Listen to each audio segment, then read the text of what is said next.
अस्सलाम वालेकुम दोस्तों, उम्मीद करता हूँ आप सब खैरियत से होंगे।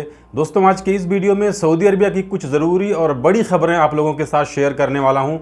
तो आप सभी से रिक्वेस्ट है वीडियो को पूरा ज़रूर देखें ताकि पूरी जानकारी आप लोगों को मिले। तो चलिए वीडियो में आगे बढ़ते हैं, लेकिन आगे बढ़ने से पहले एक बार फिर से आपसे रिक्वेस्ट है, वीडियो को अभी से लाइक कर दीजिए।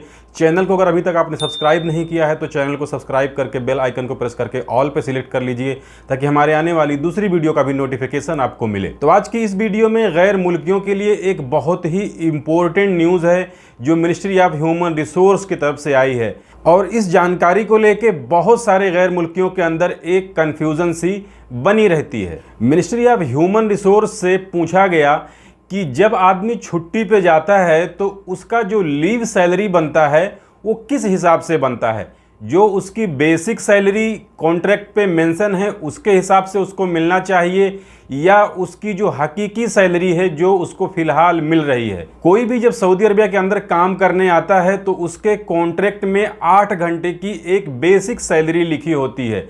इसके अलावा वो आदमी उस कंपनी में 10 घंटा, 12 घंटा, 9 घंटा इस हिसाब से काम करता है तो उसको सैलरी भी उसी हिसाब से दी जाती है, ना कि जो 8 घंटे के हिसाब से एक बेसिक सैलरी उसके कॉन्ट्रैक्ट पे लिखी हुई है। तो इसी को लेकर के मिनिस्ट्री ऑफ ह्यूमन रिसोर्स से सवाल किया गया कि जब वर्कर छुट्टी जाता है अपने मुल्क तो उसकी जो लीव सैलरी बनती है वो कौन से हिसाब से बनती है। तो मिनिस्ट्री ऑफ ह्यूमन रिसोर्स का कहना है कि इस चीज को 2 कैटेगरी में बांटा गया है। एक उनके लिए जो लोग नए हैं, जिनका अभी 5 साल उनकी कंपनी में, उनके कफील के पास, उनके मौससे में कंप्लीट नहीं हुआ है, और दूसरा उन लोगों का जिनका 5 साल से ज्यादा हो गया है। पहला इन्होंने बताया है कि कोई भी वर्कर जब छुट्टी पे जाता है, अगर 5 साल उसका कंप्लीट नहीं हुआ है उस कंपनी के अंदर, तो उसको 1 साल का 21 दिन के हिसाब से लीव सैलरी मिलनी चाहिए, जो कि उसकी जो बेसिक सैलरी नहीं, जो उसकी सैलरी फिलहाल मिल रही है। यानी अगर आपके कॉन्ट्रैक्ट पे 1000 सैलरी लिखी हुई है लेकिन आप 2-3 घंटा काम ज़्यादा करते हैं जिसकी वजह से आपको 1500 रियाल तनख्वाह मिलती है, तो आपको 1500 के हिसाब से ही मिलना चाहिए। लेकिन अगर आप छुट्टी नहीं जाते हैं, आपकी कंपनी आपको छुट्टी नहीं जाने दे रही है, तो 1 साल का जो आपका लीव सैलरी बनता है उसको डबल करके आपके कंपनी को आपको देना पड़ेगा, वो भी सारे अलाउंस के साथ में। यानी सिर्फ सैलरी नहीं, जो आपको ऊपर का खाने का पैसा मिलता है, या आप अगर कहीं रेंट पे रहते हैं, भाड़े पे रहते हैं कंपनी की तरफ से, तो जो भाड़ा होता है वो भी कंपनी को देना पड़ेगा। और जिनका 5 साल कंप्लीट हो गया है, यानी उस कंपनी में वो 5 साल से ज़्यादा से काम कर रहे हैं, तो उनको 5 साल के बाद उनकी छुट्टी जाने के वक्त 1 महीने की सैलरी मिलनी चाहिए। बेसिक नहीं, पूरी सैलरी जो आपको 10 घंटे की, 12 घंटे की मिलती है। वहां पर भी सेम कानून लागू होता है कि अगर आपकी कंपनी ने आपको छुट्टी नहीं दिया या आप छुट्टी नहीं गए,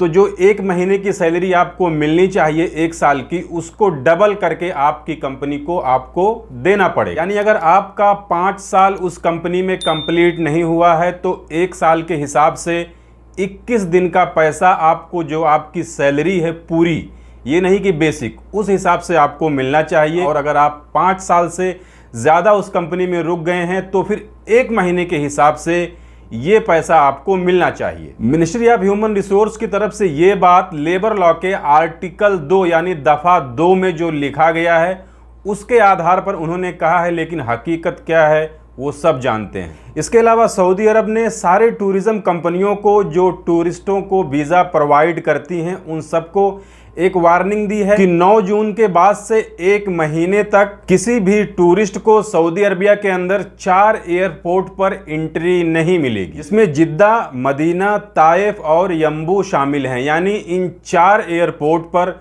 9 जून के बाद से 1 महीने तक, यानी 9 जुलाई तक कोई भी टूरिस्ट वीजे पर यहाँ पर नहीं आ सकता है। इस एयरपोर्ट पर किसी ने अगर टिकट बुक कर लिया है इन एयरपोर्ट का 9 तारीख के बाद का, तो उन्हें अपना टिकट दूसरे एयरपोर्ट के लिए, दूसरी फ्लाइट के लिए चेंज कराना पड़ेगा। ये चीज़ खाली टूरिस्ट वीज़ा वालों के लिए है, बाकी जो नॉर्मल लोग आते जाते हैं उनके लिए इसमें कोई पाबंदी नहीं लगाई गई। इसके अलावा सऊदी अरबिया के अंदर, जैसा कि अभी 2 दिन पहले एक न्यूज़ आई थी कि सऊदी अरबिया के 2 स्नैपचैटर यानी सोशल मीडिया स्टार को सऊदी हुकूमत ने 4-4 लाख रियाल का फाइन लगाया है, क्योंकि उन्होंने किसी दूसरे देश के खिलाफ में कोई गलत बात कह दी थी, कुछ टिप्पणी कर दी थी।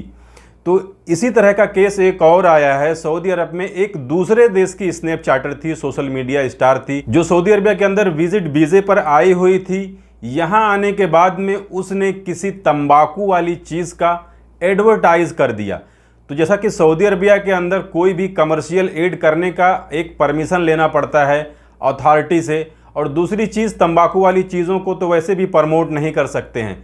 तो ये काम ये स्नैपचैटर ने किया, जिसकी वजह से इसके ऊपर भी 4 लाख रियाल का फाइन लग गया। इसके अलावा सऊदी अरबिया के अंदर नजाहा यानी एंटी करप्शन की जो अथॉरिटी है, उसने 4 वजारतों से यानी 4 मिनिस्ट्रियों से 41 लोगों को गिरफ्तार किया है। ये लोग अपनी पावर का, अपने ओहदे का गलत इस्तेमाल करके जालसाजी, रिश्वतखोरी और मनी लॉन्ड्रिंग जैसे काम में मुलव्वस थे, जिसकी वजह से इन्हें हिरासत में ले लिया गया है। तो ये थी आज की इस वीडियो में सऊदी अरब की कुछ ज़रूरी खबरें, जिसे मैंने आपके साथ शेयर कर दी। जानकारी अच्छी लगी है तो वीडियो को लाइक कर दीजिए। चैनल को अगर अभी तक आपने सब्सक्राइब नहीं किया है तो चैनल को सब्सक्राइब करके बेल आइकन को प्रेस करके ऑल पे सिलेक्ट कर लीजिए, ताकि हमारे आने वाली और भी दूसरी वीडियो का नोटिफिकेशन आपको मिले। मिलते हैं फिर अगली वीडियो में, तब तक के लिए इजाज़त दीजिए। खुदा हाफिज़।